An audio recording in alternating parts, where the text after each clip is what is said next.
नमस्कार, स्वागत है आपका द न्यूज पर। मैं हूं आपके साथ शेरिन। जहां एक तरफ 1.5 महीने जेल में रहने के बाद आज सुप्रीम कोर्ट ने अंतरिम जमानत दे दी है दिल्ली के मुख्यमंत्री अरविंद केजरीवाल को, जिस पर आज आम आदमी पार्टी के नेता लगातार ये बात कह रहे हैं कि संविधान की जीत है, कोर्ट के फैसले पर बहुत ज्यादा भरोसा है और तानाशाही का अंत होगा। इस तरीके की बातें करने वाली आम आदमी पार्टी और उनके तमाम नेता। पर वहीं दूसरी तरफ अब अरविंद केजरीवाल को मिली राहत को लेकर लगातार अब रिएक्शंस भी सामने आ रहे हैं। आपके लिए बता दें कि शिवसेना से लेकर तमाम जो एडवोकेट और वकील हैं, उनकी भी अब राय सामने आ रही है कि आखिरकार अगर अरविंद केजरीवाल को आज सर्वोच्च न्यायालय की तरफ से ये अंतरिम बेल दी गई है तो किस तरीके से अरविंद केजरीवाल की मुश्किलें आगे चढ़कर और भी बढ़ेंगी। दरअसल आपके लिए बता दें कि जहां अरविंद केजरीवाल के लिए सिर्फ और सिर्फ कुछ ही दिनों की मोहलत दी गई है, अंतरिम जमानत दी गई है,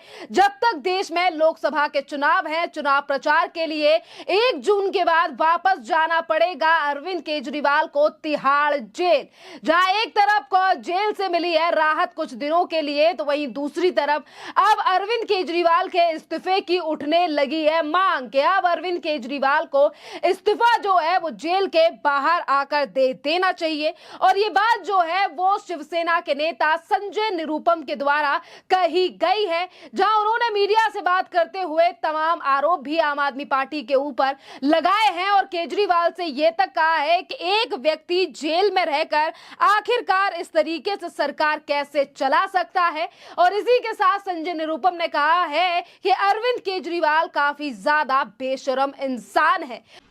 केजरीवाल को जेल या बेल के बजाय सबसे पहले उससे मुख्यमंत्री पद से हटाना चाहिए। वो हजारों करोड़ रुपए के शराब घोटाले के एक अभियुक्त हैं और वो अभियुक्त अब तक जेल में था और आगे भी 1 जून के बाद उसको जेल में जाना पड़ेगा।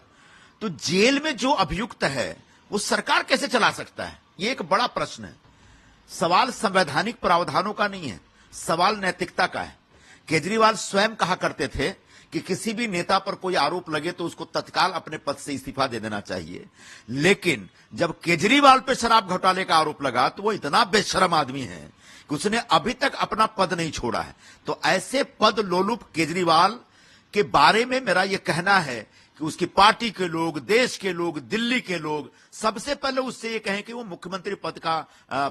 का पद छोड़े और शांति से जो आरोप लगे हैं उन आरोपों के बारे में कानूनी कार्रवाई तक इंतजार करे, उसके बाद आगे जाके कोई भूमिका बनाए। वहीं अगर बात करें आम आदमी पार्टी की, जो लगातार इस बात को कहते हुए देर नहीं लगाती कि देश में तानाशाही है या फिर जो कोर्ट है उनके फैसले को लेकर कभी सवाल उठाया जाता है तो कभी इलेक्शन कमीशन और ईवीएम पर सवाल उठाने वाली विपक्षी पार्टी यानी कि यही आम आदमी पार्टी जो कि दिल्ली में सत्ता में है और देश में विपक्ष की भूमिका यानी कि इंडिया अलायंस के साथ है। और आज अरविंद केजरीवाल को मिली राहत पर संजय सिंह, जो कि आम आदमी पार्टी सरकार की तरफ से राज्यसभा सांसद हैं, वो फॉर्मर ट्विटर यानी कि एक्स पर पोस्ट लिखकर कह रहे हैं कि सत्य परेशान हो सकता है, पराजित नहीं, सर्वोच्च न्यायालय के फैसले का स्वागत है, तानाशाही का अंत होगा, सत्यमेव जयते, देखते ही देखते देश देखेगा केजरीवाल का कमाल।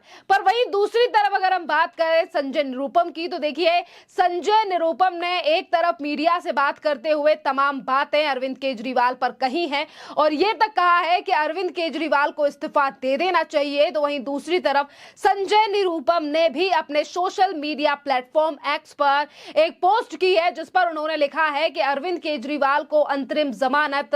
मिल गई है 1 जून तक। चुनाव प्रचार में कूदने से पहले अगर उनमें थोड़ी सी भी नैतिकता बची है तो सर्वप्रथम मुख्यमंत्री के पद से इस्तीफा दे दे। घोटाला एक अभियुक्त है और यानी कि ये घोटाले के एक अभियुक्त हैं, जेल की सजा काट रहे हैं और जमानत पर बाहर निकला व्यक्ति संवैधानिक पद पर नहीं रह सकता है और संवैधानिक प्रावधानों पर हमला देकर नैतिकता का नाश ना करें अरविंद केजरीवाल। ये बड़ी बात जो है वो संजय निरुपम की तरफ से कही गई है। वहीं अगर बात करें आम आदमी पार्टी के ही एक और राज्यसभा सांसद यानी कि राघव चड्ढा की, जो कुछ दिनों से कहीं दिखाई नहीं दे रहे थे, पर जैसे ही आम आदमी पार्टी के संयोजक अरविंद केजरीवाल को मिली है राहत कुछ दिनों के लिए, जिस पर राघव चड्ढा ने भी अपने सोशल मीडिया पर लिखा है कि हर देशवासी की आंखें खुशी से नम है। उनके भाई, उनके बेटे अरविंद केजरीवाल जेल से बाहर आने वाले हैं।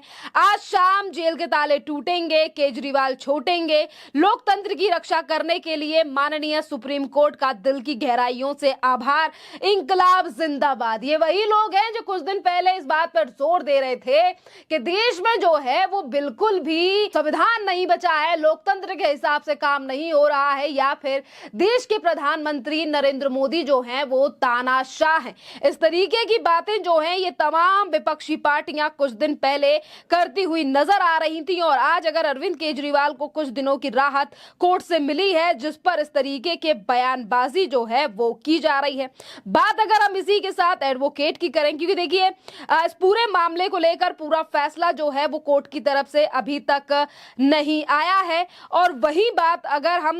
अरविंद केजरीवाल की गिरफ्तारी की करें तो शराब घोटाले को लेकर ये गिरफ्तारी हुई थी, जिसको लेकर लगातार जो है वो सवाल आम आदमी पार्टी को लेकर उठे थे। और इसी के साथ देखिए एडवोकेट जो तमाम आज सोशल मीडिया पर एक्टिव हो चुके हैं, उनका भी यही कहना है कि केजरीवाल को अंतरिम जमानत देने के सुप्रीम कोर्ट के तर्क से आदान पूर्ण, यानी कि काफी ज्यादा जो लॉबी है एडवोकेट की, वो भी ये बात कहते हुए नजर आ रहे हैं कि आज सुप्रीम कोर्ट ने अगर अरविंद केजरीवाल की राहत दी है, पर उससे कुछ ऐसे वकील हैं जो कि असहमत नजर आ रहे हैं। उन्होंने ये कहा है कल आदेश आने वाला है, लेकिन ऐसा लगता है कि 1 जून तक जमानत यानी कि चुनाव प्रचार के लिए दी गई है। ये एक खतरनाक मिसाल कायम करेगा अरविंद केजरीवाल को कोर्ट के द्वारा जिस तरीके से राहत दी गई है। अब कोई भी विचाराधीन कैदी चुनाव के लिए नामांकन दाखिल करके अंतरिम जमानत का दावा करेगा और केजरीवाल के मामले के साथ समानता का दावा भी करेगा, और इसी केस को दिखाकर जो है वो कई कैदी इसी तरीके से जेल से छूट सकते हैं।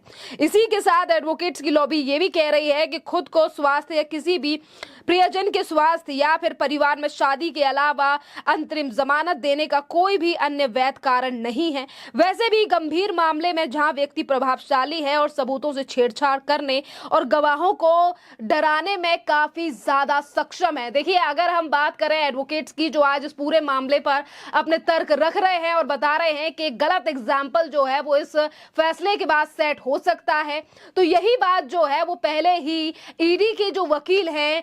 एसजी मेहता, उन्होंने भी इस पूरे मामले पर सुनवाई के दौरान इस बात को सुप्रीम कोर्ट में रखा था जब इससे पहले सुनवाई हुई, और उन्होंने कहा था कि अगर इसी तरीके से छूट दी जाने लगी तो ऐसे तो 5000 से ज्यादा कैदी जेल के अंदर बंद हैं और सभी के साथ एक समान जो है वो एक साथ एक जैसा व्यवहार होना चाहिए। और अरविंद केजरीवाल को भी उन्होंने एक साधारण व्यक्ति ही बताया था और कहा था कि इनके साथ भी वैसे ही सुनवाई की जाए इनके मामले की जिस तरीके से एक साधारण व्यक्ति का मामला कोर्ट के अंदर आता है। खैर इस पूरे मामले पर आप लोगों की जो भी राय हो आप भी हमें कमेंट कर जरूर बताइए। धन्यवाद।